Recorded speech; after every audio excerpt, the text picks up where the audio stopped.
웨비나 맛집 쉐어다이트 라이브에 오신 여러분을 환영합니다. 저는 기업 IT 담당자 커뮤니티 쉐어다이트의 장도환이고요.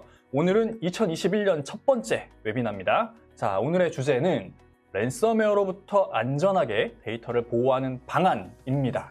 자, 랜섬웨어. 이 작년 말에 아마 오늘 자료에서도 다룰 텐데 어디였죠? 갑자기 생각이 안 나네요. 맞아요. 예, 이랜드가 랜섬웨어 공격으로 아주 곤욕을 치렀습니다. 그래서 한동안은 크게 어떤 언론에 랜섬웨어가 그렇게 오르락내리락 하지 않았었는데 작년 그 12월이었던 것 같아요. 이랜드 사태로 인해서 랜섬웨어가 갑자기 또 언론에서 많이 다뤄지기 시작했고 관심도가 엄청나게 많이 증가를 할 것 같습니다.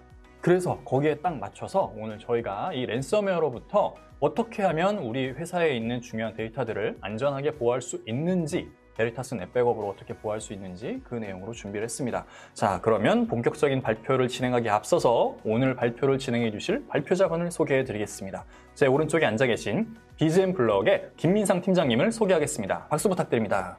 안녕하십니까.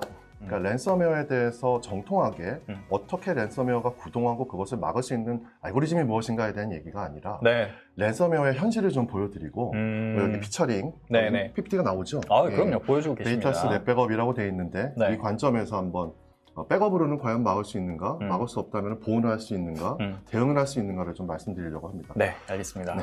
자, 그러면 장표를 함께 보면서 이야기를 나눠보도록 하겠습니다. 네, 랜섬웨어로부터 안전하게 데이터를 보호하는 방안이에요. 랜섬웨어를 방어하겠다는 얘기가 아닙니다. 무슨 얘기냐면 랜섬웨어가 들어오고 네트워크 보안을 뚫고 들어와가지고 데이터를 건드릴 때 시점, 그때 얼마나 위험하고 그거를 왜 방어해야 되는지에 대한 설명이기 때문에 여타의 SSL VPN이라든가 서버 보안이라든가 PC 보안이라든가 각각의 보안 솔루션이 갖고 있는 장점들을 부정하는 게 아니라 랜섬웨어의 특성상 어쩔 수 없이 뚫렸을 때 과연 마지막으로 혹은 선제적으로 갖고 있어야 될 게 무엇인가를 말씀드리려는 부분이기 때문에 거기에 좀 포커스를 가지고 말씀 들어주시면 감사하겠습니다. 네, 언급해주신 그런 다양한 보안 솔루션이 있음에도 불구하고 랜섬웨어는 뚫고 들어오잖아요. 그 말씀을 드리는 거예요. 네네. 그렇게 어떤 공격을 받을 수밖에 없는 상황이 대부분인데 그런 상황이 발생했을 때 어떻게 백업으로 대응할 수 있느냐 그 부분을 초점을 맞춰서 오늘 말씀드리려고 합니다. 백업으로 과연 방어할 수 있느냐, 대응을 할 수 있느냐. 네, 알겠습니다. 자, 그럼 장표를 한번 보도록 하겠습니다. 아유, 참 아파요, 일단. 네, 그렇죠.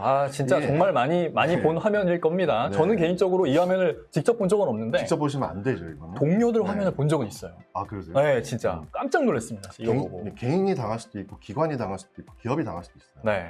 옵스라고 시작하는 이 워너클라이라는 랜섬웨어인데 굉장히 비꼬는 듯한 타이틀부터 시작을 하는 거예요. 당신께 암호화돼 있다. 뭔 일이 일어났냐라고 얘기를 하죠. 비디오라든가 포토라든가 이런 데이터들이 다 더 이상 이제 넌 못 접근하니까 다 암호화돼 있다. 그러니까 노력을 하지 마라. 쓸데없이. 방법이 없다 너로서. 그런 해석이고 그러면 이게 복구는 가능한가라는 질문에 대한 답변을 본인이 하고 있죠. 디크립트 클릭을 하면 일부 파일들이 복구가 되는 것을 볼 수 있을 것이다. 아예 막은 게 아니라 복구가 되긴 돼. 보여주는 거죠. 보여주는데 다는 안 돼. 3일, 이거 돈 내야 돼. 다 하려면. 3일 안에 이걸 줘. 그 이상 지나가면 더블이야. 그 이상 지나가면 난 모르겠어. 이런 내용이 들어있는 거예요. How do I play? 여기서부터는 이제 일종의 돈 지불 가이드. 돈을 어떻게 주면 되는지. 개인의 PC고 그러면은 개인에 맞게 지불 가이드가 나와요. 하지만 기관에 대해서는 이 기관이 얼마나 돈을 낼 수 있는가를 감안하고 해킹이 들어오면 그래요? 공부하고 들어와요, 이 사람들도. 물론 기업의 이제 사용자들한테 들어올 수도 있지만 본인이 만약에 삼성을 이걸로 뚫을 수 있어요. 그리고 저 혼자를 뚫을 수 있어요. 그럼 저한테 10억을 달라고 하면 제가 주겠습니다. 안 주겠지. 삼성한테 10억 달라고 하면 고민할 수 있어요. 그렇지. 고민할 수 있죠. 그 기업이 갖고 있는 자산 가치를 고민하고 들어오는 거예요. 야, 그러면 이게 완전히 타겟팅해서 들어오는 그런 제대로 분석해서 타겟팅해서 들어오는 정말 악의적인 공격인 거네요. 맞아요. 그래서 그 내용에 대한 속성도 말씀드릴게요. 알겠습니다. 그런데 이 워너크라이는 2017년도에 스타트를 했고 미국 국가안보국이 갖고 있는 윈도우 기반의 해킹 툴을 해커들이 가져갔어요. 해킹을 했어요. 그걸 해킹해서 만들어서 뿌렸고 여기 제가 다 기억이 못하여 적어놨는데 한 150개국에 23만 대 정도 감염을 시켰고요. 어마어마합니다. 배포 형태는 원바이러스 형태, 이것도 좀 설명을 드릴게요. 그리고 윈도우 보안 취약점을 노려서 제로데이 공격이나 원데이 공격을 주로 일어났습니다. 그때 공격 패턴도 좀 말씀을 드릴게요. 그 랜섬웨어란 무엇이고 걔네들은 어떻게 감염이 되고 어떠한 증상을 보여주고 또 이제 어떠한 공격 형태를 가지고 있는가를 먼저 좀 알 필요가 있어요. 여기 보면은 기억하실 거는 한 가지입니다. 일단 감염이 되면 복구화가 불가능합니다. 네, 돈을 지불해야 돼요. 스스로 복구화가 안 된다라는 거죠? 그렇죠. 내가 할 수 없다는 거예요. 네, 그게 아직까지도 그런가요? 지금도 그렇습니다. 물론 알려진 바이러스라든가 알려진 네. 악성 코드들은 대응법이 나올 수는 있겠죠. 네, 그렇지만 그게 왜 불가능한 거에 대한 내용도 좀 설명을 드려야 될 거예요. 네. 밑에 보면은 재감염률이 높아진다. 뭔가 돈을 주고 그 암호화를 복구화 시켰을 땐 어느 지점에 어느 포인트에 이게 남아있는지 안 남아있는지도 신뢰를 할 수가 없잖아요. 그리고 재감염률이 당연히 높아질 수 있는 거예요. 악성 코드가 남아있을 수 있고, 그리고 어느 공격 포인트를 대비를 더 안 하면 돈을 지불한 다음에도 또다시 그 공격을 당할 수도 있는 거죠. 한번 공격했다가 돈 받은 다음에 그 기업을 또 공격할 수도 있겠네요. 그렇죠. 그런 우려가 있는 거죠. 그렇게 중복해서 2회차, 3회차 공격당했던 예가 있는지 모르겠는데 어쨌건 그럴 가능성이 충분히 농후한 공격 방식이라는 거에 대해서는 이견의 여지가 없습니다. 그럼 랜섬웨어라는 건 무엇이냐? 아까처럼 컴퓨터에 접근해서 악영향을 주니까 당연히 악성 코드고 그렇죠. 그건데 얘네가 접근을 해가지고 아예 부팅이 못하게 접근을 막아놓는 그 범죄를 저지를 때가 있고 아니면 그 안에 있는 데이터들을 암호화해서 쓰지 못하게 하는 크게는 이제 두 가지 피해를 줘요. 후자의 경우가 훨씬 더 많았던 것 같아요. 그렇죠. 그래서 암호화되는 랜섬웨어도 있고 또 접근을 아예 막고 화면을 띄워서 뭐 인질극을 벌이는 랜섬웨어. 그래서 이제 랜섬이 뭐 아시겠지만 이제 몸값, 소프트웨어에서 랜섬웨어에서 인질극을 벌이는 소프트웨어라는 뜻이고, 근데 이 정의에서 잘 보면은 뭔가를 잠그고 띄우고 화면을 띄우고 이런 행위들이 있어요. 이게 해킹이라고 보셔야 돼요. 그렇죠. 해킹이라는 건 기본적으로 APT 속성을 가지고 있습니다. 많이 들어보셨던 단어가 저보다 더 잘 아실 거예요. Advanced Persistent Threat. 뭐 예를 들면 진보화된 지속 공격 혹은 뭐 지능화된 지속 공격이라고 표현하는 것들인데 그렇다면 APT 공격에 해당되는 랜섬웨어의 특성이 있어요. 그러면 이제 세 가지로 랜섬웨어를 정의할 수 있는 거예요. 얘네는 바이러스예요. 그렇죠. 웜이나 트로이처럼 행동합니다. 그 다음에 APT의 속성을 가지고 있어요. 해킹을 한다는 얘기예요. 그리고 세 번째는 암호화를 합니다. 무조건 암호화를 해요. 암호화를 하는 이유는 몸값을 요구해야 되니까. 지불받기 위해서. 이게 너무 안타깝게도 이 가상화폐가 나온 다음에 되게 활성화가 많이 됐죠, 이게. 잡기가 어려워졌어요. 추적도 안 되니까. 추적도 안 되고 마음 편하게 개발을 하고 공격을 한 다음에 어쩔 수 없이 사야 되는 데이터들에 대한 가치를 매겨서 돈을 벌긴. 솔직히 가상화폐가 들어가면서 이게 범죄성이 더 강해진 거예요. 그 전까지만 해도 뭔가 가서 뭐 망가뜨려 이상한 뭐 야한 화면을 띄워 뭐 깔깔깔깔 웃는 화면을 띄워 이게 해커들이 원래 하던 짓이에요. 그렇죠. 사이버 테러라고 저희가 명칭을 했었죠. 근데 이제는 범죄가 된 겁니다. 돈을 요구한다는 건 협박을 했다는 얘기고 아무리 아까 그 화면에 웁스라고 띄워놨다 하더라도 이거는 굉장히 치밀하고 악한 범죄의 범위에 해당되기 때문에 이것이 기업한테 얼마나 큰 피해를 줄지는 상상도 못하는 거예요. 그렇죠. 감염 경로는요. 아까 APT 속성이 있다고 말씀드렸죠. 특정한 기업이나 기관을 노려서 일단 거기다 심는 작업까지 해킹에 들어갈 수 있어요. 하지만 대부분이 사람의 행태에 의해서 감염되는 경우가 많아요. 그렇게 해커가 심어놨다 하더라도 어쨌든 뭔가 그 특별한 행위가 발생하기 전까지는 이게 들어왔는지 안 들어왔는지 알 수도 없잖아요. 그렇죠. 그렇게 증상들이 나타나기 시작한 시점이 과연 늦은 시점인가 빠른 시점인가도 모르겠거니와 그렇죠. 더욱 모르겠는 거는 누가 그거를 클릭했고 다운로드 받았는지 모르는 거예요. 그 추적도 어렵구나. 물론 그런 솔루션들이 있기는 합니다. 제가 알기로는. 그래서 이제 취약한 웹사이트에 사용자가 들어가서 링크를 클릭한다든가 아니면 저희가 지금도 많이 쓰고 있는 웹하드나 P2P 사이트 뭐 토렌토에 가가지고 그런 보고 싶었던 영화 웃으시면 안 돼요. 아직도 그렇게 근데 회사에서는 보통 안 하지 않아요? 그렇게? 다운로드를 받는다든가 아니면은 그 다운로드를 거부할 수 없는 영상들이 저희에게 또 있죠. 그런 영상들을 다운로드 받는다든가. 맞아요. 문자 카카오톡은 더 심해요. 뭔가 링크가 오는데 굳이 볼 시간에 누른단 말이에요. 맞아요. 아무 그냥 생각 없이 눌렀다가 그게 바로 그냥 랜섬웨어 그럴 수도 있죠. 장의사님 이름으로 왔어요. 장의사님 믿잖아요. 그러니까. 뭐지? 그러고 눌러버려요. 신뢰를 바탕으로 한 지인 관계에서 날라온 메시지를 눌러버린다는 거예요. 그러니까요. 그리고 이메일에 또 거부할 수 없는 키워드들, 승진, 맞아. 야유회, 맞아요. 연봉 협상 뭐 이런 것들이 있으면 굳이 볼 시간에 또 눌러요. 그렇지. 이게 뭐냐면은 사용자의 행동을 예측해서 덫을 놓는 거예요. 그럼 그 기업이나 뭐 어떤 특정 타겟팅된 기업이나 아니면 이런 직장인들의 업무 행태를 정말 빠삭하게 아는 사람들이 그렇게 하는 건가 봐요. 그래서 우리가 기업들에서 예산도 충분하고 공부 많이 해서 또 대응책을 마련하는 기업들은 망분리도 하고, 그렇죠. 웹방화벽에 뭐 VPN, 보안 VPN을 뭐 아니면 다른 개인적으로도 뭔가를 업무 외적인 걸 하지 못하게 막는 경우가 많잖아요. 네, 맞아요. 근데 우리가 다 그런 예산이 충분한 대기업에서 일하는 것도 아니고, 네. 제가 또 만나본 고객들도 그렇지도 않고요. 이게 그런 행태를 이용한 공격이 사회공학적 공격이거든요. 굉장히 비겁한 짓이에요. 네. 사람 간의 신뢰를 바탕으로 하고 사람이 기본적으로 갖고 있는 속성, 성격, 행태를 광범위하게 추적합니다. 아까 APT의 속성을 갖고 있으면 굉장히 우리가 뭔가 지능적으로 첨예하게 공수를 주고받을 것 같은데 그렇지 않고 이런 방법을 혼용하니까 사람이 보안홀이 되는 거예요. 나중에 그러네요. 다다음 장쯤 나올래나요? 한 6가지의 글로벌 랜섬웨어 방어 표준을 보면 그 중에 4가지는 전부 사람에 대한 얘기예요. 그러니까 이게 솔루션들이나 기술들은 충분히 발전을 해서 그렇죠. 웬만하면 막을 수 있는데 돈만 있으면. 근데 사람의 맞습니다. 실수로 다 그게 이렇게 감염되고 퍼지는 거네요. 네네. 근데 더 웃긴 것은 1000명, 2000명, 10,000명이 근무하는데 한 명만 뚫리면 끝이라는 거예요. 그렇죠. 한 맞아요. 명이 뚫리게 전산에서 막진 않을 거니까 그때 아시잖아요. 대표이사님 매일 오고 갈 때 불편하면 안 되잖아요. 그렇죠. 그러면 거기에 또 예외사항 둬야지. 그 예외 정책, 화이트리스트 베이스. 네네네. 그럼 블랙리스트에 올릴 수 없지 않습니까, 대표님은? 그리고 출장자 정책, 뭐 DAP라든가 문서 중앙화에 포함되어 있는 어떤 그런 것들, 접근 제어, 뭐든지 보안홀은 있어요. 가장 중요한 보안홀은 전산 담당자가 갖고 있는 지식이겠죠.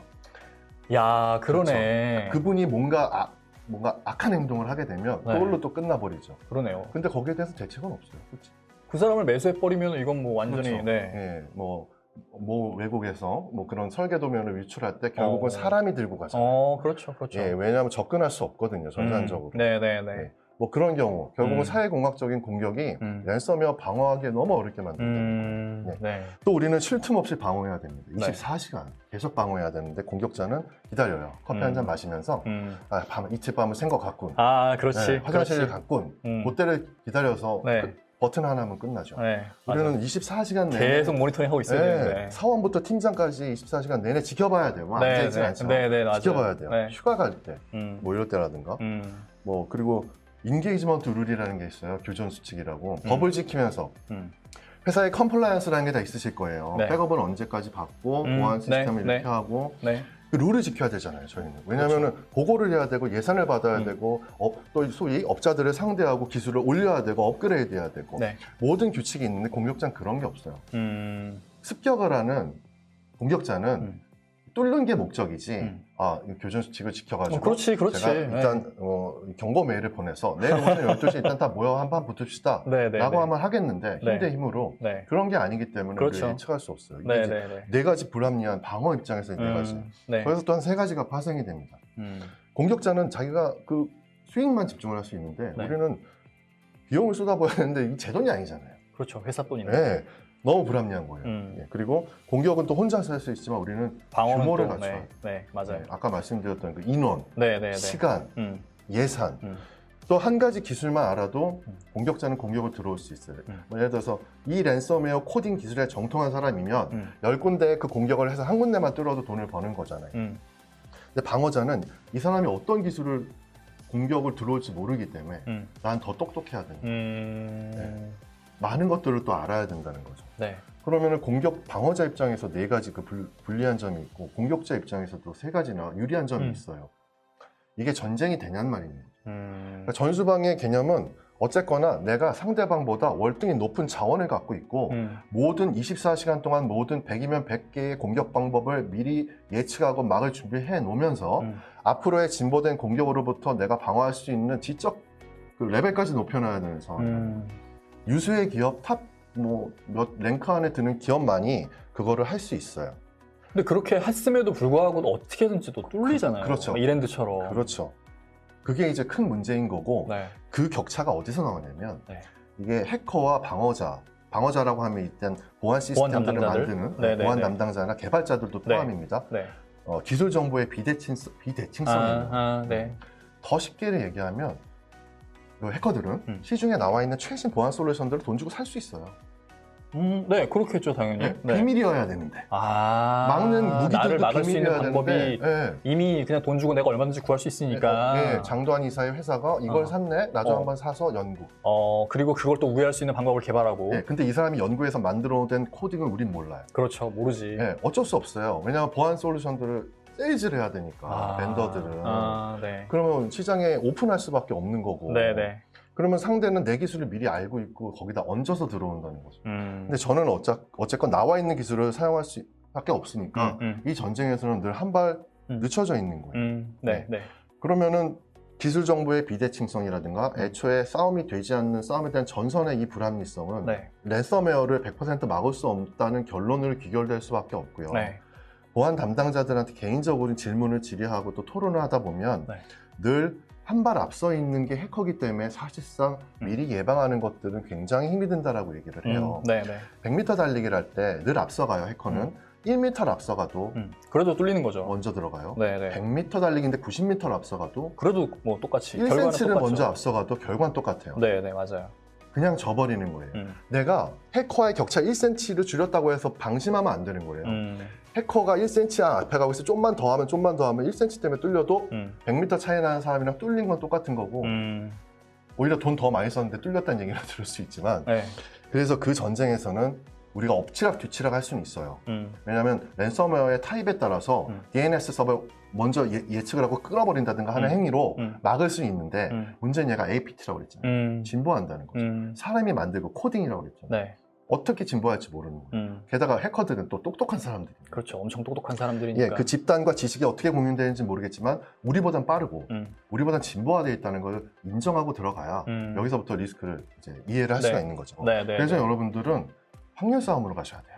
그러니까 이게 막을 수 있느냐 없느냐, 피해도가 이렇게까지 증폭될 수 있다는 점, 그리고 이 싸움에서 우리가 이것까지 보안 솔루션에 대한 투여를 하겠지만 종국적으로 가면 뚫린다는 가정 안 할 수 없다. 그렇죠. 그랬을 때 회사의 자산을 지키고 생산성을 유지할 수 있는 유일한 방법은 백업밖에. 이거고, 이 백업 솔루션을 복구를 했을 때 다운타임은 어느 정도까지 되고 거기에 대해서는 또 이제 회계팀에서 마이너스 플러스가 되겠죠. 예, 그렇게 해서 프로토콜을 만들어 놓은 후 굉장히 진보된 보안 솔루션도 좀 더 보완을 하게 되면 앞 전방에서도 막을 수 있고 만약에 뚫렸다 하더라도 우리가 전라도는 지킬 수 있는 거예요. 곡창지대만큼은 지키자. 다 뚫려도.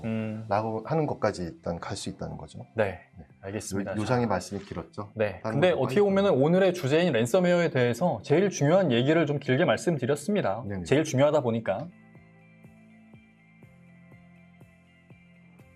농협 사태, 320 사태 다 알고 계시는데 네, 워낙 유명하니까요. 네, 이게 랜섬은 없었어요. 그러니까 이게 아마 사이버 테러의 형태였을 거예요. 예. 뭔가를 부팅 못하게 하고 뭔가 시스템을 돌아가지 못하게 하고 뭐 악성 코드가 제작돼서 사설 IP를 통해서 들어가서 뭐 취약점을 통해서 트롤머마 방식으로 배포가 되고 그리고 뭐 패치 관리 시스템 통해서 또 이제 동작을 하고 뭐 제로데이 원데이 공격을 하게 되는 그런 사이버 테러의 형태였고 밑에 있는 6.25 사태 같은 경우도 일종의 웹 취약점을 노리고 들어간 사이버 테러에 가깝죠.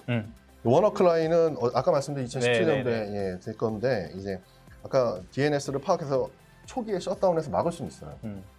그리고 원바이러스 형태로 이제 자가 복제를 한다는 장점이죠. 얘네 입장에서 그게 있고 패티아드 웜으로 증식을 하는데 얘네는 개별 픽시 단위의 이제 파일 암호화 대신에 저장 매체 자체 또는 이제 폴더 암호화라든가 보트 영역을 암호화해서 접근 제어를 시켜버리는 그런 랜섬웨어로 알려져 있고 처음에 저게 떴을 때는 뭐 러시아 정보국에서 우크라이나 기관 시스템을 공격하기 위한 일종의 랜섬웨어로 가장한 일종의 그 전략 무기다라는 얘기도 있었고 그만큼 이제 강력했기 때문에 변종치고는 너무 강력했기 때문에 그런 얘기도 있을 정도로 굉장히 강력합니다. 그리고 뒤에 나오겠지만 우리가 나야나 사태에서 봤던 에레버스라는 것도 있어요. 인터넷 나야나. 윈도우를 노리는데 걔는 특이하게 맥 OS라든가 그 리눅스 OS 사용자들을 노렸어요. 결국 사람이 하고 있다는 반증이에요.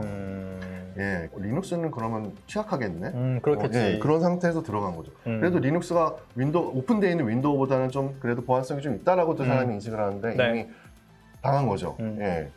그렇기 때문에 APT는 당신이 갖고 있는 시스템의 취약점을 노려서 공부해서 목표 지점을 설정해서 들어오니까 절대 막아낼 수 없다. 라는 걸 말씀을 드리려고 했던 부분입니다. 네, 그 부분은 진짜 인정하고 들어가야 될 것 같습니다. 네, 불행하게도 그렇습니다. 피해 사례는 계속 증가합니다. 네, 그렇죠. 지금 앞으로도 증가할 거예요. 보면은 참 이게 되게 어떻게 보면 안타까운 것 중에 하나가 대기업들은 어찌됐든 예산도 많고 인력도 많으니까 이런 랜섬웨어에 대한 어떤 대응, 방어 체계를 완비할 수 있어서 네네. 저렇게 피해율이 작은 것 같아요. 그나마. 근데 네. 지금 중소기업이 지금 제일 많잖아요. 그리고 네. 또 개인이 제일 많아요. 맞습니다. 저런 게 되게 안타까운 것 같아요. 진짜. 저 개인을 제가 볼 때는 뭐 일반 개인이겠지만 작은 기업이라고 봐도 돼요. 근데 아까 이게... 대기업은 4%죠. 이게 옛날 자료긴 한데 네. 조금 옛날 자료긴 한데 네. 4%잖아요. 네. 막을 수 있었다는 거죠. 저거 보안으로 막았을 수도 있지만 백업으로 막았을 수도 있어요. 네. 모르지, 아니면 개인 인식이 또 뛰어났을 수도 있는데 네. 돈이 있으니까 막은 거죠. 네. 그 늘어나고 있다는 것만 이 장표에서 봐주시면 됩니다. 네. 지금 계속 늘어나고 있다라고 이제 인지해도 뭐 크게 무리는 없을 것 같습니다. 네네.